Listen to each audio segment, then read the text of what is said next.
Meus irmãos, eu cumprimento a todos com a paz do Senhor. Eu sou o pastor Edivaldo Pereira, você está no canal Rascunho Teológico, não é? Estamos há alguns dias aí sem postar aula, devido aos muitos trabalhos, mas estamos aqui, vamos concluir a matéria de angelologia. Hoje estaremos falando sobre os anjos maus, os anjos caídos, como se chamam, né? E nós vamos estar trazendo aqui um conhecimento básico sobre esse importante assunto, ok? Você pode até dizer assim, mas pastor, vai falar de anjo mau? Sim, positivo, certo? Desculpa aí, eu estou um pouco gripado. Um pouco não, eu estou bastante gripado, não é? E, enfim, mas nós estaremos lecionando agora, não é? Quero louvar a Deus pela vida de todos, os irmãos aqui, quero enaltecer a Deus pela vida de cada um de vocês, tá certo? Sejam bem-vindos, você que está passando aqui pela primeira vez, seja bem-vindo, fique à vontade, certo? Se você achar por bem, curta, compartilhe esse vídeo, se inscreva no nosso canal, comente, tá? Pergunte, estou à sua disposição, tá certo? Muito bem, esse é o canal Rascunho da EBD, certo? Nós vamos estar trabalhando a questão dos anjos maus, né? E nós vamos ver alguns detalhes importantes que temos aqui, certo? Muito bem, isto posto, vamos já dar sequência à nossa aula devido à exiguidade do tempo, tá certo? Anjos maus é o que vamos trabalhar hoje, não é? O reino dos anjos maus, né? Demônios, né? Quem são? De onde se originou isso? E tem muita gente dizendo que não tem, tá? Tem muitos liberais e até achismo, né? Muitas pessoas vivendo de achismo aí. Lê meia dúzia de palavras, pega vídeos contraditórios no YouTube e começa a falar bobeira, não é? Mas nós vamos trazer aqui um esboço bem abrangente sobre essa temática, tá certo? Espero poder ajudar. Quem são os anjos caídos? Quais são os seus nomes? Não é? É sobre isso que nós vamos falar. Demônio, o que é demônio? Satanás, o que é Satanás? Lúcifer, né? Para começar, o capítulo 28 de Ezequiel não trata de demônio. Trata-se do rei de Ciro, certo? Então aquele texto lá não é demônio, tá certo? É muito comum se ouvir falar isso, mas é só observar o texto, né? E não violar o texto, ser honesto com o texto, né? Ser honesto com o texto. Quem foi Satanás? Satanás, ele foi precipitado, está escrito em Apocalipse capítulo 12, verso 9, está escrito assim, vamos ler a Bíblia. Ele foi precipitado o grande dragão, a antiga serpente, e chamado o diabo e Satanás, que engana todo mundo. Ele foi precipitado na terra e os seus anjos foram lançados com ele. Esses seus anjos que se falam da terça parte, né? Nesse estudo de angelologia que estamos fazendo, não só as escrituras focalizam bem os anjos, né? Os anjos do bem, como a Bíblia também trabalha sobre a questão desse movimento vasto, né? Os anjos de luz, os anjos bons, mas também de igual modo nos informam sobre o reino dos seres, dos anjos tenebrosos, né? Isto é, o mundo espiritual, o mundo dos espíritos malignos, que se opõem tanto a Deus como a sua obra e a sua criatura.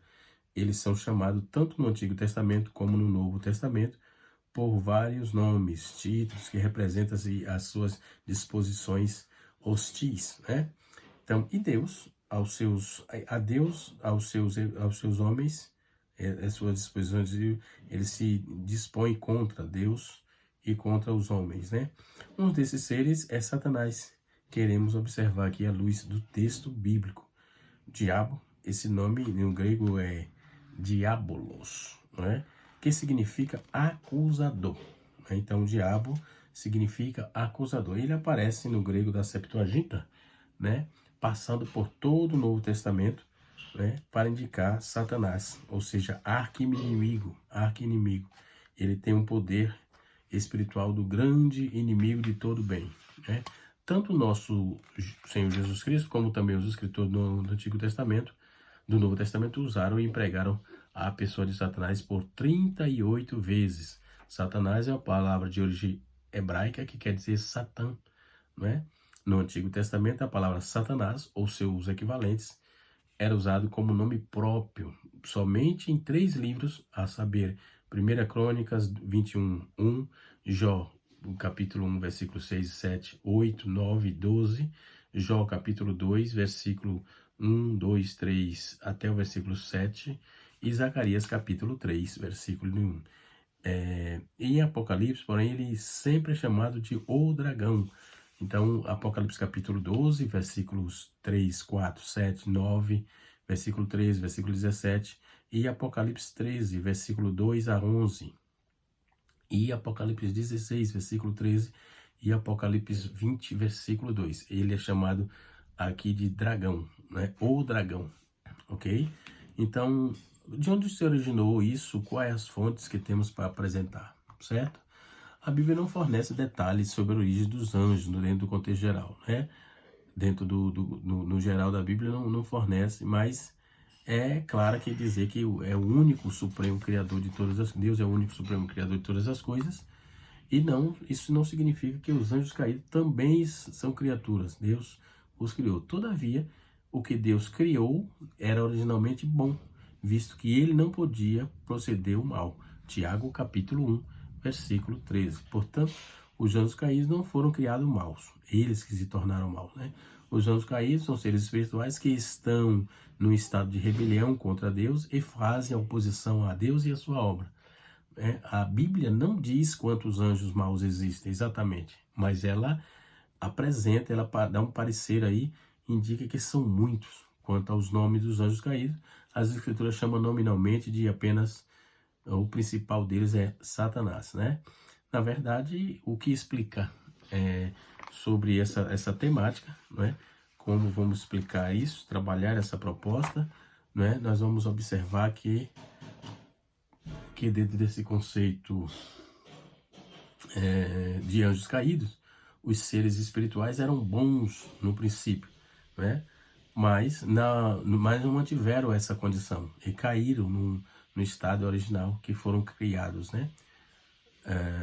Judas escreve isso, que os anjos não guardaram os principados, mas deixaram a sua própria habitação. Judas 1:6. Judas só tem um capítulo, tá? Só para título de informação. E confere com Pedro, 2 Pedro 2, versículo 4.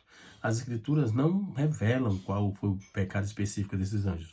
Tudo que se sabe com respeito a eles pecaram contra Deus, e muitos comentaristas, estudiosos, eles sugerem provavelmente que o pecado que derrubou os anjos caídos tenha sido a conexão da soberba, né? O orgulho. E se for este caso, então, de algum modo, num tempo tão não informado, esses anjos aspiraram a possuir autoridade que só pertence a Deus. Mas o texto é muito claro, né? Que diz que eles quiseram ser, que ele quis ser igual a Deus, farei um trono tal, quis ser igual a Deus, né? E essa sugestão ela é apresentada para explicar especialmente a queda de Satanás, ou seja, o chefe dos anjos caídos. Paulo nos informa que Satanás entrou na condenação por causa do orgulho, mas o apóstolo não explica, né, como foi e que isso aconteceu. Alguns intérpretes acreditam que juntamente com Satanás, muitos outros anjos se corromperam, não é? É o que deixa parecer ou transparecer. Então, na ocasião da sua queda, né, todos os seres espirituais caíram com ele. De anjos de Deus, eles se tornaram anjos de Satanás. Mateus 25, versículo 41. Alguns poucos comentaristas tentam supor que Gênesis 6 resiste à queda dos anjos caídos. Eles pensam que os anjos caídos eram filhos de Deus, que se misturam com as filhas dos homens, né? Mas essa interpretação não faz sentido algum, porque toda a escritura diz que o próprio Jesus afirmou que não há sexualidade entre anjos, portanto o anjo é assexuado, né? Eles não se casam e nem se dá em casamento, eles são assexuados. Quais os nomes dos anjos caídos, né? Como foi já dito, a Bíblia não revela uma lista completa com esses nomes, né, caído. O único que a Bíblia designa aí como nome e título é Satanás. Esse nome da origem grega significa adversário. Ele também é chamado por outros títulos diversos na Bíblia, como sendo o diabo, mais conhecido também no grego como diabolos, como eu já disse, né, no início do vídeo, né, e significa acusador. Amplamente aceito nos demais, que os demais anjos caídos são chamados na Bíblia simplesmente de demônios, espírito imundo, espírito malignos e etc. E nós vamos observar isso aqui, que o que fazem, o que os anjos caídos fazem, o que faz os anjos caídos, o que os anjos caídos fazem, não é? Então nós vamos trabalhar em cima dessa proposta aí, tá certo? Vamos dar continuidade para trazer algumas informações sobre o nome desses anjos, né? Vamos verificar aqui algumas fontes que temos, né? Nós vamos ver que as escrituras são vastas, de infinito alcance, contudo no alcance da sua origem nada se diz a respeito. Alguns opinam que foi criada por Deus, aparentemente como um dos querubins. Esse texto de Ezequiel 28:14 não tem nada a ver com os anjos, certo? É uma comparação aí. Ungido para uma posição de grande autoridade.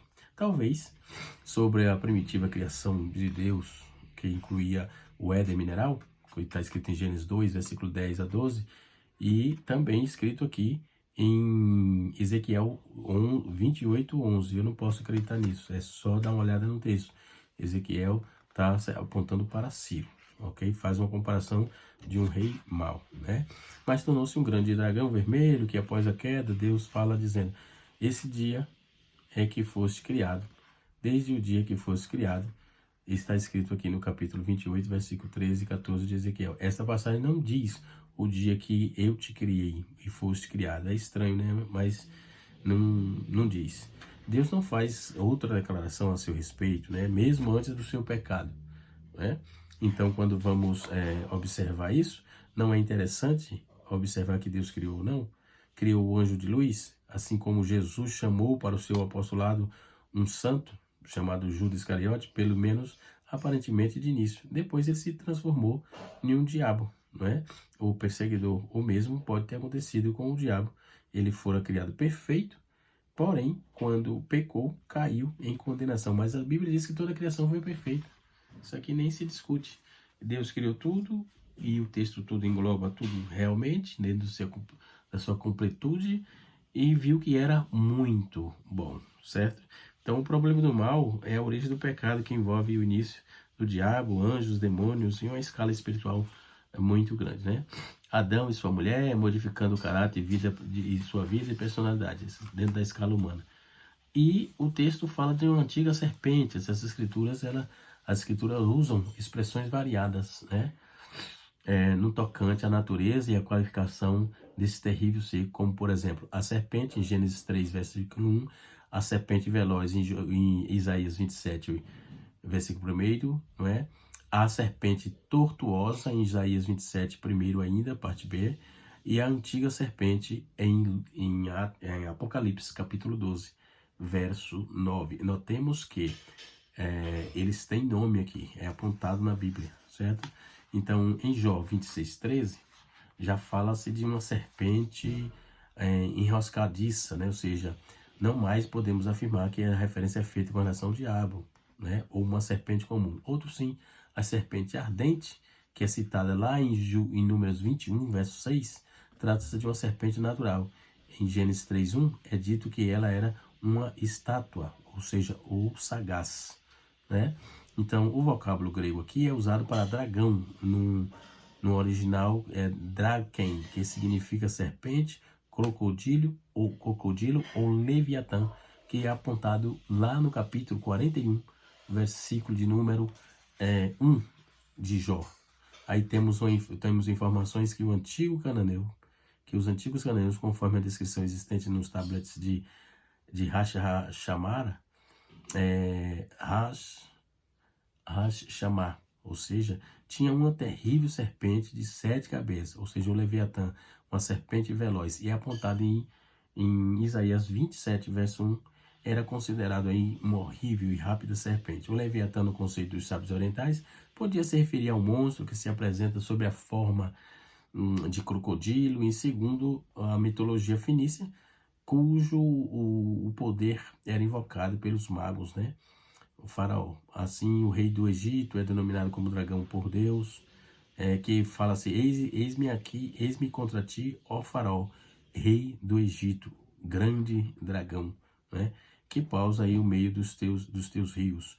Ezequiel 29, versículo 3. Então, o monarca Nabucodonosor também é mencionado da mesma forma como um dragão que me entregou. Ou seja, está escrita a frase, como um dragão me entregou. Quando Israel fala-se às demais nações. Jeremias 51, verso 34. Desculpem. O significado de tudo isso aqui era a velocidade e crueldade desses monarcas, né, que escravizavam, que que oprimiam todos eles que fossem alcançados, né? Por isso que a Bíblia aponta assim como dragão, como demônio, como perseguidor, realmente trazendo a etimologia da palavra. Por isso que é sempre contestada essa questão do capítulo 28 apontar para demônio, anjo, não é? Aí é apontado diretamente para o rei perturbador, o rei Ciro, ok? Como monstros longos, né? Esses monstros podem ter sido amaldiçoados por Deus, teria abandonado aquela região, vindo nas dimensões territoriais da Escócia, vivido naqueles períodos, né? O primeiro relato sobre o famoso monstro da Idade Média, que se tem notícia, é em 565, o missionário holandês Columba jurou-se ter salvo de um dos seus discípulos de guerra em uma gigantesca serpente que surgiu das águas escuras do lago, lá no norte da Escócia. Centenas de testemunhas garantem que Nesei, ou Bud, o nome dado a monstros, foi acordado em 1993 por explosões de dinamite na região do lago. Boa parte dos relatos coincide em alguns pontos, né? E assim sucessivamente. Então, qual foi a causa da sua queda? No tocante à origem do primeiro pecado, os quais eles demonstram, empregados aqui na composição bíblica dentro do texto, fazendo-se de Lúcifer, ou resplandecente, o primeiro pecador. Então, Lúcifer já não tem conotação de demônio, né? É só Lúcifer, é só ver a questão da historicidade sobre o imperador, né? Que devemos observar sobre os de 2 pontos. Primeiro, é até que a marca tinha um divisor entre os antes, e depois o depois, na vida do primeiro, que seria pecar, né? O segundo ponto é que se analisa que achou, que descreve no momento fatal da queda de Satanás, quando cometeu o primeiro pecado na sua vida, na história do mundo espiritual, como também do mundo terreno. No primeiro caso, antes desse, até na vida de Satanás, ele era um ser perfeito, como é descrito nas palavras do próprio Deus, né? Perfeito eras nos teus caminhos, desde o dia que foste criado, até que se achou iniquidade em ti. Entendeu? Aqui está, portanto, a origem do pecado e a origem da queda de Satanás, entendeu? Isso é apontado dentro desse contexto, ok? Então, o texto, metaforicamente, fala-se da passagem, portanto, descreve aí a queda de querubins ungidos, quando se encontravam num jardim mineral de Deus, ou seja, não jardim vegetal habitado por Adão e sua companheira, não mineral. Em Isaías capítulo 14, no seu verso 14, ele faz a mesma alusão, as mesmas alegações que foi feita no texto de Ezequiel. Subirei acima das mais altas nuvens e serei semelhante ao Altíssimo. Segundo aqui alguns comentaristas, né, este monarca aqui é descrito por Isaías que seria Nabonido, ou Beltesazar, o rei da Babilônia. E outros eruditos também acham impossível a identificação de Satanás aqui nesse texto, não é? Então, tudo que eu já li acerca disso, eu não consigo achar de fato, né? Mas, vamos lá. O dragão e os seus nomes, né? O grande inimigo de Deus é visto por toda a Bíblia, por toda a Bíblia e nos escritos, aliás, nos escritos judaicos, não só em conexão com o mal, cerca de 25 nomes lhe são atribuídos alguns acham que existe 40 nomes e representa em si a personificação da maldade, não é? Sempre em seu caráter supremo, essa figura sombria é citada textualmente em 7 livros do Antigo Testamento e em 19 do Novo Testamento, né? O motivo da queda foi a rebelião contra Deus. Seu nome aparece com variações em diversas partes das Escrituras, né? Para descrever a sua natureza e seus ardis, né? Cada nome seu ou apelativo representa uma espécie de maldade por ele executada, e mais conhecido assim como ele é conhecido, como vamos ver aqui. No Antigo Testamento, Crônicas, capítulo 21, Jó, capítulo 1, Jó, capítulo 2, e Zacarias, ele é apresentado como Satanás, certo? Já no Novo Testamento, em Marcos, Lucas, Mateus, Marcos, Lucas, João, Atos, Romanos, com 1ª e 2ª Coríntios, Tessalonicenses 1 e 2, 1 Timóteo, Apocalipse, também é apresentado como Satanás. Já em Mateus, Lucas, Efésios, 1 e 2 Timóteo, Hebreu, Tiago, Pedro, 1 Pedro, 1 João, Apocalipse, ele é apresentado como o diabo. Em Mateus e Lucas, no capítulo 13, versículo 25, 28 e 39 de Mateus, e Lucas, capítulo 10, verso 19, ele é apontado como o inimigo. Então, esses outros nomes tópicos são aplicados aí a esse grande inimigo de Deus e dos homens, né? Em 2 Coríntios 4, ele é apontado como Deus desse século. Em Apocalipse 12, ele é apontado como o dragão. Em João, capítulo 12, verso 31, ele é apontado como príncipe desse mundo. Ele é chamado como príncipe desse mundo. Em Efésios 2, 2, ele é o príncipe da potestade do ar. Em Mateus 12, 24, ele é o príncipe dos demônios, né? Em Jó 18, 14, ele é o rei dos terrores. Em Mateus 13, 4 e 19, ele é apontado como ave do céu. No Mateus capítulo 4, verso 3, ele é apontado como tentador. Em 1 Pedro 5, 8, ele é o adversário.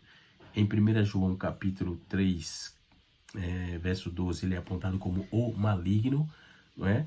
Em Apocalipse 9, verso 11, ele é apontado como anjo do abismo, como Abaddon, como Apolion, no mesmo texto, capítulo 9, verso 11, né?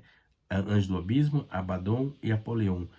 No capítulo 12, verso 9 de Apocalipse, ele é apontado como antiga serpente, né? Em Isaías 14, 12, ele é apontado como estrela da manhã, né? Dessas palavras chegou até nós através da Vulgata Latina, né? Do hebraico rebel, né? E do grego que é resporos.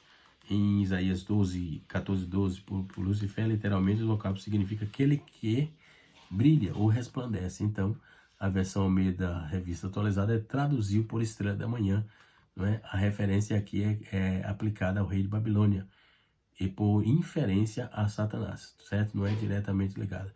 Não confundir com Jesus, a resplandecente estrela da manhã, no capítulo 22 de Apocalipse, verso 16. Né? E alguns que opinam aí que uma das estrelas da alva, mencionada em Jó, se refere também a este personagem. E outra seria Jesus, a resplandecente estrela da manhã. Outros nomes dados a Satanás, ao diabo, é também em João 8, 4, 44, ele é chamado do pai da mentira. Em João 8, 4, 44, ele é o homicida. Em Isaías, versículo 14, ele é chamado a mortalha. Em Ezequiel 28, 19, é chamado o espanto. Em 2 Coríntios 16, 2 Coríntios 6, verso 15, ele é chamado de Belial. Belial quer dizer inútil, diga-se de passagem. Em Mateus 12, versículo 24, é chamado de Beuzebu. Em Ezequiel 28, 14, é chamado de querubim ungido. Em 28, 16, é chamado de querubim protetor. 28, 12, é chamado de o inferior. O inferidor. O aferidor, aliás. O aferidor. Né? E em 1 Pedro 5, 8, é chamado de leão como um rungidor. Né? Em 2 Coríntios 11, 14, ele é chamado de anjo de luz, que é transfigurado. Não é? Em Ezequiel 8, 28, 2 é chamado de um homem. E em Isaías 14:16, é chamado de varão, né? Outros apelativos aplicados a essa, por inferência, a Satanás é o incircunciso, o sábio, o renovo abominável, o opressor, um corpo morto, um espírito, um cão, não é? Então são chamados assim esse personagem. Com efeito a tudo isso, porém os nomes mais comuns do inimigo é chamado de diabo, Satanás, demônios, né? Que é o substantivo formado por diar, através de, e bolos, jogar, através do diabo. Significa jogar por cima ou através de, que sugere dividir, semear contenda, acusar, fazer acusação, caluniar, infamar, rejeitar, descrever. Esses nomes são apelativos aí que descrevem a sua natureza, o caráter, a personalidade, né? O pecado, portanto, trouxe a este mundo, no passado foram anjos de luz. Então, todas essas deformações e muito mais na sua natureza de caráter, a linguagem popular, especialmente no Brasil, é chamada de capeta. A palavra capeta quer dizer traquino, né? Então, os títulos de querubins, apontados no capítulo 28, verso 14, o querubim protetor, capítulo 28, verso 16 de Ezequiel, ele nos perdeu automaticamente após a queda, né?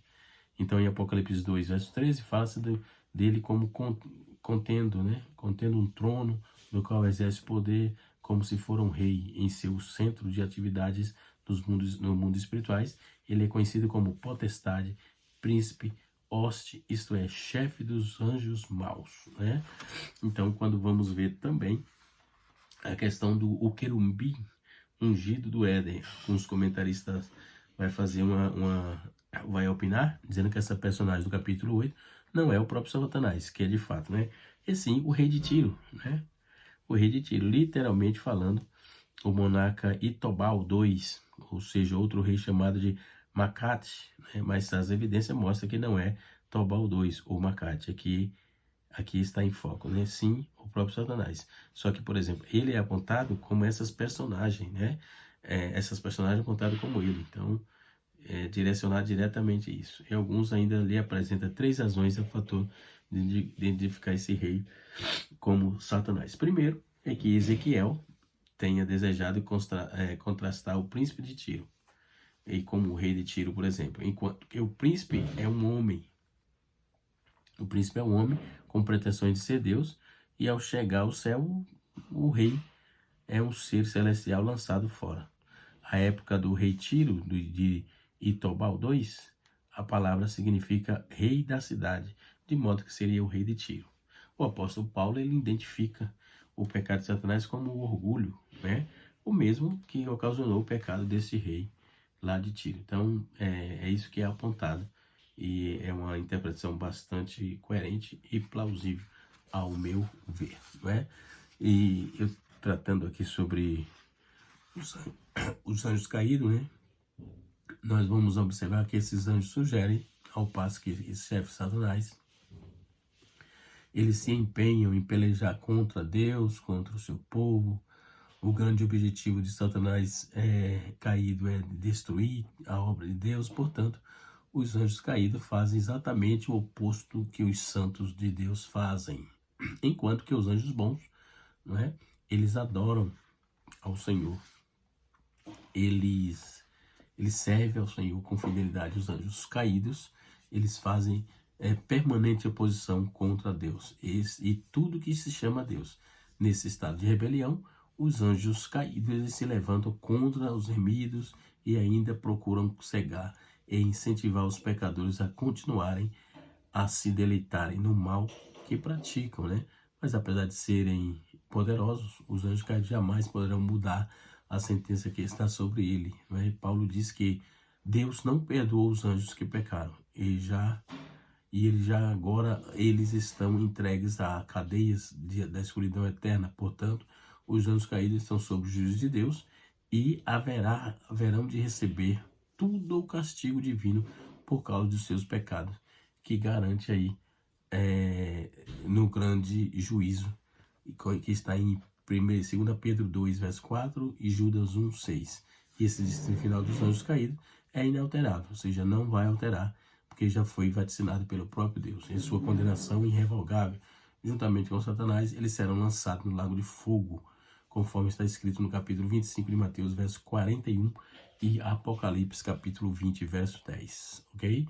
Que Deus em Cristo nos abençoe, que o Espírito de Deus continue falando conosco de forma grande. Espero poder ter contribuído aí, ter ajudado para a elucidação dessa temática. Se quiser deixar pergunta, fique à vontade, responderemos no momento oportuno. Um abraço a todos, canal Rascunho Teológico, ensinando para transformar vidas.